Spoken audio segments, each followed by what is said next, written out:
intercoalition à Dakar sur les 500 000 voix on pèse 350 000 voix di ngeen ma wax fan ngeen di jaar biir Dakar gagné Amadou Ba gagné Macky Sall gagné Serigne Moustapha Sy gagné Abdoulaye Wade gagné Barthélémy Dias munul nekk. su amee nag. munul nekk su amee nag.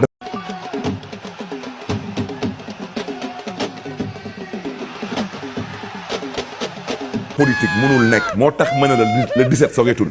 yëf yi soreetul de man de xam naa ne bu ma wootee Fatick damay dellu ni ma ko daan defee at bu ne tëdd nelaw sieste ba 19h doo ko taal rajo bi ak télé bi commencé dégg bàcc yi.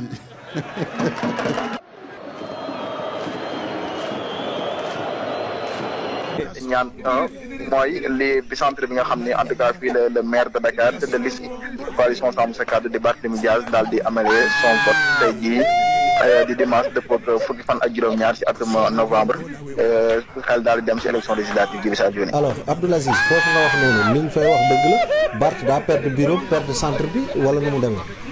mooy information bi gën a rëy tey jii fi nga xam ni moo di si Sicap Baobab mooy Barthélémy Dias dañ ko daal di daan si bureau bi nga xam ne moom la daal di voté mooy bureau numéro 1.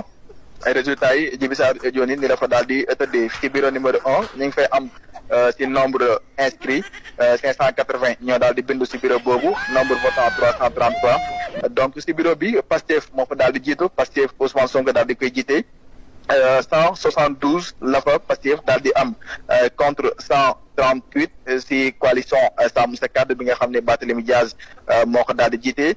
donc soo xoolee ñaari résultats yooyu donc am na benn différence donc Pastef moo largement gagné Ousmane Sonko moo daal di gagné Barthélémy Dias ci bureau numéro 1 bureau boobu nag si la Barthélémy Dias daal di voté tey jii si vers 16h bi mu jotee si la ñëw si centre bi donc loolu mooy information principale bi nga xam ne mën nañ ko jàpp Djiby Sarr.